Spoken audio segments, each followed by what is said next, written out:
देख रहे हैं खुलासा टुडे न्यूज, हर कदम आपके साथ। कोकिलाबेन अस्पताल के सामने निपानिया की खसरा नंबर 170 की विवादित वक्फ जमीन को लेकर कुछ नए दस्तावेज सामने आए हैं।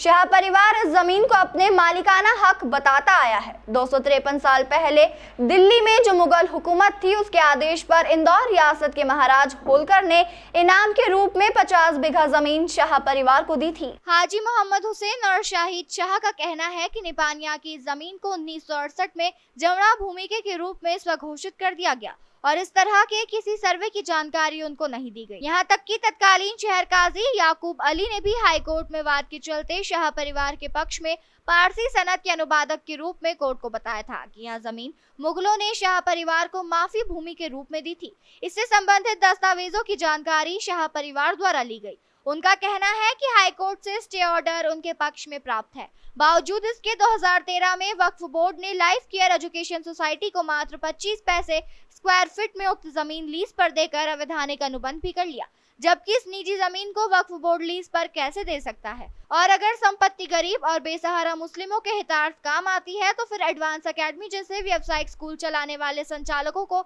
जमीन देने का फैसला कैसे लिया गया। ये जो ज़मीन है हमको मुग़ल बादशाह ने 253 साल पहले इनाम में दी थी, जिसके सारे प्रमाण हमारे पास मौजूद है। अभी प्रेजेंट में क्या हुआ, इससे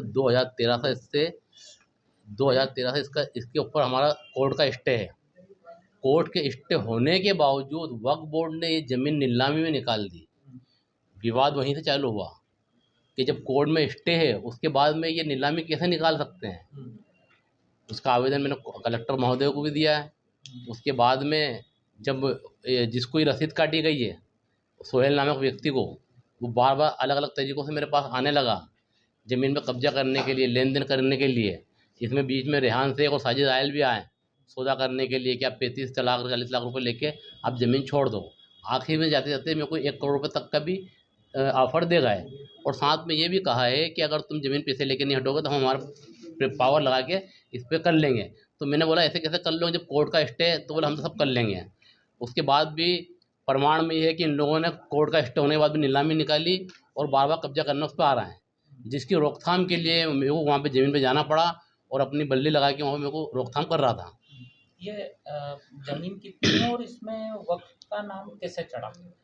इसका वक्फ का तो काम ही है गलती से अपना नाम चढ़ा देना और विवाद पैदा कर देना। मतलब गलत सर्वे हुआ, इस कारण इसका नाम आ गया था।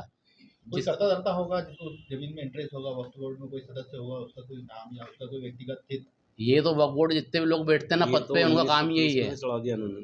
कितनी जमीन है ये 45,000 स्क्वायर फीट जमीन है और आज ये कोकिलाबेन हॉस्पिटल के सामने है, एडवांस एकेडमी के पास में। आज वर्तमान में इसकी कीमत 100 करोड़ के आसपास है। अभी कब्जा किसके पास में है इसका? कब्जा हमारे पास में। वक्फ बोर्ड का क्या कहना है आपसे बात हुई? वक्फ बोर्ड का कहना तो क्या है, हमने कोर्ट में उनका कोड ऑफ कंडम लगा दी है। जब कोर्ट में स्टे दे रखा है तो तुम उसकी लीज कैसे निकाल सकते हो, उसको नीलामी कैसे निकाल सकते हो। हमने कंडम लगा दी है, कंडम की कार्रवाई कर रहे हैं। कौन आपको दे गया था जमीन और इतने साल पुराना कागज है? बिल्कुल, ये सारे प्रमाण रखे हुए हैं। ये फारसी में सनद का ये फारसी में है। इसका अनुवाद भी कोर्ट द्वारा करा गया मोती मस्जिद में भोपाल की, और सारे कागज है। हमारे पूरे वंशावली बनी हुई है। आज 9वीं पीढ़ी हमारी चल रही है। किसने आपको ये जमीन दी थी? ये तलतवार गौहर बादशाह ने हमको इनाम में दी थी 1772 में। उसका इतिहास की कापी भी हम आपको दे देंगे कि वो वास्तव टाइम पे हुआ था या नहीं हुआ था। इंदौर से अजय मालवी की रिपोर्ट।